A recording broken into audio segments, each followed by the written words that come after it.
Good morning बच्चों। मैं विजय कुमार शर्मा राजकीय इंटर कॉलेज मथुरा से क्लास 12th का भौतिक विज्ञान के अंतर्गत हम खंड खा की पहली इकाई प्रकाशिकी के अंतर्गत आज हम प्रिज्म के अपवर्तनांक के लिए सूत्र ज्ञात करेंगे। प्रिज्म के अपवर्तनांक का सूत्र ज्ञात करने से पहले हम प्रिज्म से अपवर्तन पढ़ चुके हैं।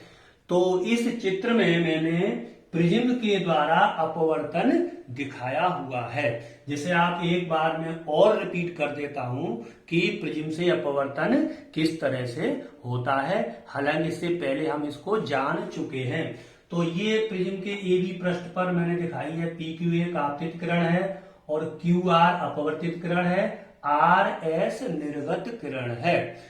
तो इस पृष्ठ पर खींचा गया अवलंब हमारा ये है, यानी चाहे तो इसका नाम दे दें एन ई दे दिए। चलिए इसका ये अवलंब हो गया हमारा एन ई, और पृष्ठ एसी का अवलंब हमारा चलिए ई चलिए दे दी। आर आया नहीं, चलिए आर ये आ रखा है तो एल कर दी। चलो एल ई ये अविलंब है। एक इस पृष्ठ का अविलंब एन ही और इस एसी पृष्ठ का अविलंब हमारा एल ई है। ए बी जो पृष्ठ आपतित किरण हमारी पी क्यू है, इसके जो ये अविलंब और आपतित किरण के बीच में ये कोण बन रहा है, ये आपतन कोण है। और ये हम जानते ही हैं कि ये प्रकाशीकरण किससे, यानी हवा से कांच में जा रही है, यानी विरल माध्यम सघन माध्यम में जा रही है, तो इसका ये अपवर्तन हो गया। तो ये अपवर्तित किरण हो गई, जिसका अपवर्तन कोण आर है। इस पृष्ठ का ये आपतन कोण हमारा आर डैश है, और इस जो बाहर निकल गई ये निर्गत किरण, इसका जो इसको कहते बार बार निर्गमन कोण, इसका निर्गमन कोण आई डैश है। अच्छा, प्रिज्म कोण हम जानते ही है ए है। आपतित किरण को आगे बढ़ाएं, निर्गम के जो निर्गत किरण है उसको हम पीछे बढ़ाएं, तो जहां ये दोनों क्रॉस करेंगी डी बिंदु पर, वहां पर हमारा विचलन कोण डेल्टा है। ये सारी बातें हम प्रिज्म के अपवर्तन में पढ़ चुके हैं। तो अब यहां पर हम देखेंगे, एक चीज देखेंगे कि अगर मान लीजिए ये लाइनें क्रॉस करती हैं, ठीक है, प्रतिच्छेदी रेखा है, तो ये शीर्षाभिमुख कोण और ये शीर्षाभिमुख कोण, ये दोनों आपस में किस तरह कैसे होते हैं, बराबर होते हैं। तो ये हमारा कोण मान लीजिए आई है और ये कोण मान कितना है, ये कोण हमारा आर है। तो अगर मैं ये कोण निकालना चाहूं, ये मान लीजिए एक्स है, तो इन दोनों कोणों का टोटल इसके बराबर होगा, यानी एक्स प्लस आर बराबर क्या मिलेगा, आई। तो यहां से एक्स बराबर क्या हो जाएगा, आई माइनस आर। तो वही मैंने दिखाया है ये और ये, यानी ये कोण इन दोनों के टोटल के बराबर होगा, यानी आई बराबर क्या होगा, आई माइनस आर प्लस आर। तो यहां से हम ये कोण एक्स कोण निकाले, मान लीजिए ये वाला कोण अगर हम कैलकुलेट करें तो ये आ जाएगा आई माइनस आर, वो मैंने यहां पर दिखा रखा है। इसी प्रकार यानी ये और ये शीर्षाभिमुख कोण है, तो इन दोनों कोणों का टोटल आई के बराबर होगा। तो यहां पर ये अगर हम ये कोण निकालना चाहें, कौन सा, इस कोण का चाहे डी आर क्यू, तो ये भी हो जाएगा हमारा कितना, आई डैश माइनस आर, जिस तरह से मैंने इसमें दिखाया है। तो ये कोण आर, इधर इतना कोण कितना हो गया, आई माइनस आर, ये आर डैश, और ये कोण कितना हो गया, आई डैश माइनस आर, और ये कोण विचलन कोण डेल्टा है ही, प्रिज्म कोण ए है ही, और आपतन कोण, सारी बातें हम ये जान चुके हैं। तो अब हम करते हैं इसके यानी अपवर्तनांक के फॉर्मूले की गणना। तो किस तरह से करेंगे, देखिए, अगर हम त्रिभुज इसको देखें, ये है हमारे त्रिभुज डी क्यू आर, ये कौन है, डी, देखिए डी क्यू आर को ध्यान से देखें, ये है हमारा आई माइनस आर, और ये है I dash minus R dash, और ये कोण है हमारा यानी डेल्टा, ये कोण है डेल्टा। तो हम यहां पर एक गणित की प्रॉपर्टी यूज कर लेते हैं कि किसी त्रिभुज का बहिष्कोण उसके अंतराभिमुख कोण के योग के बराबर होता है। किसी त्रिभुज का बहिष्कोण उसके अंतराभिमुख कोण के योग के बराबर होता है। तो ये डी क्यू आर का डेल्टा क्या है, विचलन कोण डेल्टा क्या है, बहिष्कोण है। तो ये डेल्टा इन दोनों के योग के बराबर होगा। इसमें एक सिस्टम है, जैसे अगर हम ये कोण निकालना चाहें तो इन दोनों के योग के बराबर होगा, अगर हम ये कोण निकालना चाहें तो इस दोनों के योग के बराबर होगा। तो वही प्रॉपर्टी हम इसमें लगा देते हैं कि किसी त्रिभुज का बहिष्कोण उसके अंतराभिमुख कोणों के योग के बराबर होता है।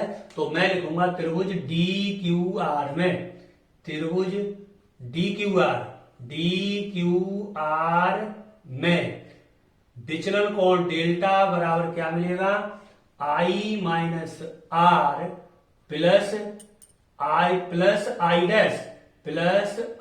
Dash minus R dash. तो डेल्टा बराबर क्या आ जाएगा, इसको जोड़ दें, I plus I dash minus common ले लो तो ये आ जाएगा आर प्लस आर डैश। ये मुझे समीकरण नंबर 1 प्राप्त हो गया त्रिभुज की प्रॉपर्टी से। किसी त्रिभुज का बहिष्कोण उसके अंतराभिमुख कोण के बराबर होता है, यानी डेल्टा बराबर इन दोनों कोण के योग के बराबर होगा। अब हम देखें चतुर्भुज कौन सा, ए क्यू ई आर, चतुर्भुज ए क्यू आर में, चतुर्भुज ए क्यू ई आर में, चतुर्भुज ए क्यू ई आर में हम जानते हैं कि चतुर्भुज के चारों कोणों का योग कितना होता है, 360 डिग्री होता है। तो इस चतुर्भुज के चारों कोण कौन से, मान लीजिए कोण छोड़ देता हूं, चलो ए यानी ये वाला कोण ए प्लस कोण कौन सा, कोण क्यू प्लस कौन सा ई प्लस आर बराबर 360 डिग्री। अब यहां देखो ये इस पृष्ठ पर लंब डाला गया है, तो इस चतुर्भुज में ये वाला कोण यानी कौन सा, देखिए ये वाला कोण कितने का है, ये अवलंब है तो 90 का, ये अवलंब है तो 90 का, यानी कोण क्यू कितना है 90, और यहां पर कोण आर भी कितना है 90। तो 90 और 90 कितना हो गया 180, 180 को इधर ले जाऊं तो क्या मिलेगा, कोण ए प्लस कोण ई बराबर कितना आ जाएगा 360 माइनस 180, यानी 90 का ये 180 डिग्री और 360, तो कोण ए प्लस कोण ई बराबर कितना मिल जाएगा 180 डिग्री। ये समीकरण नंबर डाल दूं मैं 2। तो हमें 2 चीज प्राप्त हो गई, यानी विचलन कोण डेल्टा बराबर समीकरण 1 और कोण ए प्लस कोण ई बराबर कितना हो गया समीकरण नंबर 2। अब हम देखिए इसको नेक्स्ट देखेंगे त्रिभुज कौन सा, क्यू आर ई में। ठीक है, इसको नोट करिए, इसको मैं मिटाता हूं। कोण क्यू आर ई में त्रिभुज के तीनों कोणों का जोड़ कितना होगा 180 डिग्री, यानी R plus R dash plus कोण ई बराबर 180 डिग्री। देखिए जरा त्रिभुज क्यू ई आर, यानी इस त्रिभुज में देखें तो हम जानते हैं त्रिभुज के तीनों कोणों का योग कितना होगा 180 डिग्री।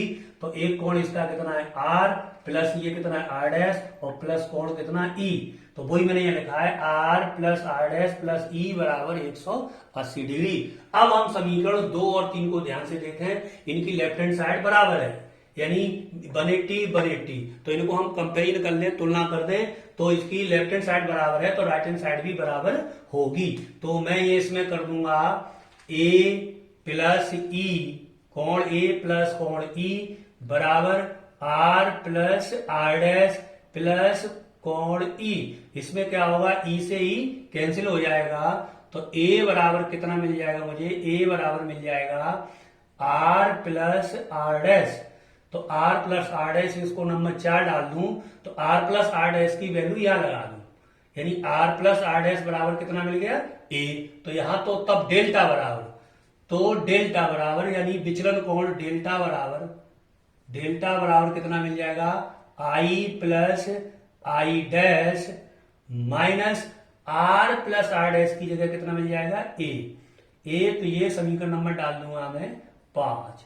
तो 1 2 3 4 5, तो हमें ये मिल गए यानी ए बराबर कितना मिल गया आर प्लस आर डैश, और ये इसका प्रिज्म कोण ए बराबर मिल गया हमें आर प्लस आर डैश, और विचलन कोण आई बराबर मिल गया, सॉरी विचलन कोण डेल्टा बराबर मिल गया आई प्लस आई डैश माइनस ए। अब हम ये पढ़ चुके हैं न्यूनतम विचलन की स्थिति में। तो जब हमने प्रकाश प्रिज्म से अपवर्तन पढ़ा था तो हमने विचलन कोण भी पढ़ा था। विचलन कोण की न्यूनतम विचलन कोण की स्थिति में क्या होता है, यानी आई बराबर क्या होता है आई डैश और आर बराबर आर डैश, वो हर्ष में लगा देंगे।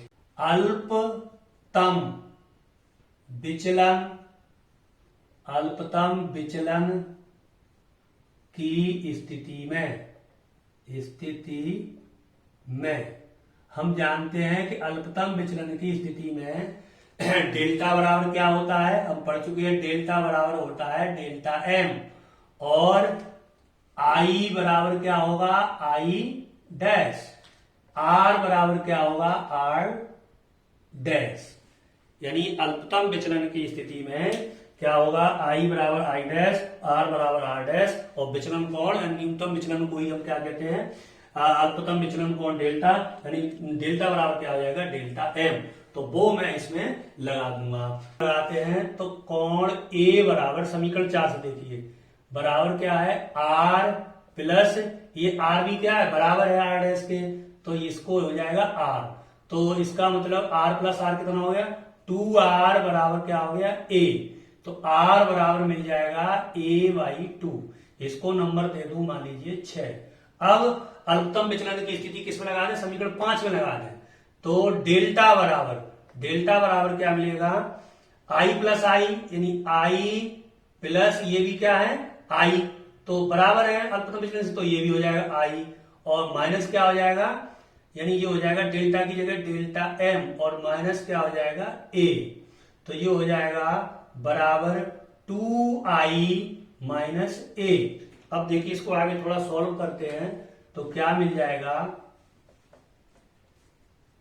2i, यानी 2i बराबर ए को इधर कर दो तो ये हो जाएगा डेल्टा एम प्लस ए, तो i बराबर क्या मिल जाएगा i बराबर हमें प्राप्त हो जाएगा i बराबर a प्लस डेल्टा एम, और ये 2 है तो अपॉन हो गया 2, इसको नंबर डाल दूं 7।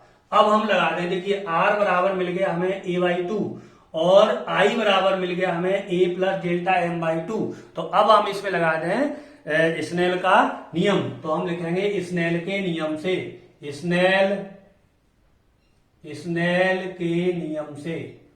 स्नेल के नियम से पदार्थ के माध्यम का अपवर्तनांक यानी n बराबर क्या होता है sine I upon sine R, sine I upon sine R, तो बराबर इसमें वैल्यू लगाऊं साइन की जगह साइन, आई की वैल्यू कितनी है a प्लस डेल्टा एम बटे 2, a plus delta M upon 2, और साइन आर कितना मिला है हमें a बटे 2, तो ये मिल जाएगा साइन a बाई 2, तो ये एंगल है। तो इस तरह से हमें प्रिज्म के अपवर्तनांक का फॉर्मूला जो प्राप्त होगा वो क्या प्राप्त होगा, प्रिज्म का अपवर्तनांक n बराबर, प्रिज्म के पदार्थ का अपवर्तनांक n बराबर sine a plus delta M by 2 upon sine a by 2। इसको मैं थोड़ा ऊपर और लिखता हूं, तो इस सूत्र से हम प्रिज्म के पदार्थ का अपवर्तनांक ज्ञात कर सकते हैं। तो n बराबर प्रिज्म के पदार्थ का अपवर्तनांक यानी n बराबर हमें मिला sine a plus delta M by 2 upon sine a by 2, जहां पर हम सारी चीज जानते हैं। n प्रकार प्रिज्म के पदार्थ का अपवर्तनांक है, a प्रिज्म कोण है, डेल्टा एम क्या है न्यूनतम विचलन कोण है, और साइन ए प्रिज्म का कोण है। तो अब हम देखें पतले प्रिज्म के लिए, तो पतले प्रिज्म की स्थिति में क्या होता है प्रिज्म कोण होता है वो कितना होता है बहुत कम होता है 4 या 5 डिग्री, तो उस स्थिति में क्या होगा साइन थीटा बराबर, बहुत कम कोण हो तो साइन थीटा बराबर क्या होता है थीटा, तो ऐसी स्थिति में क्या हो जाएगा, साइन यानी a plus delta m by 2 बराबर हो जाएगा a plus delta m by 2, और साइन a बाई 2 यानी साइन a बाई 2 बराबर क्या हो जाएगा, a बाई 2। तो पतले प्रिज्म के केस में मैं ये वैल्यू इसमें लगाऊंगा। तो प्रिज्म के अपवर्तनांक के फॉर्मूले में तो n बराबर क्या मिलेगा, साइन इसकी जगह मिल जाएगा a plus delta m upon 2, और ये मिल जाएगा a अपॉन 2, 2 से 2 इसमें कैंसिल हो जाएगा। तो a plus delta m, a plus delta m बराबर a को भी उधर कर दो, तो डेल्टा m बराबर na माइनस a, इसमें कॉमन ले लें a, तो डेल्टा m यानी अल्पतम विचलन कोण बराबर क्या मिल जाएगा, इसमें से a कॉमन लिया, बचेगा n माइनस 1 और a, कितना मिल जाएगा a। तो ये हमें यानी पतले प्रिज्म के लिए अल्पतम विचलन कोण निकालने का फॉर्मूला प्राप्त हो गया। तो आज हमने दो फॉर्मूले देखे, एक तो प्रिज्म के अपवर्तनांक का फॉर्मूला और पतले प्रिज्म के लिए अल्पतम विचलन कोण निकालने का फॉर्मूला। तो प्रिज्म के अपवर्तनांक का फॉर्मूला ये है, और पतले प्रिज्म के लिए यहाँ पर एक चीज और ध्यान देनी है, पतले प्रिज्म का जब हम अल्पतम विचलन कोण निकालते हैं तो वो प्रिज्म के पदार्थ के अपवर्तनांक और प्रिज्म कोण पर निर्भर करता है, यानी वो इसके आपतन कोण पर निर्भर नहीं करता है। तो ये हमने आज दो फॉर्मूले जाने। धन्यवाद।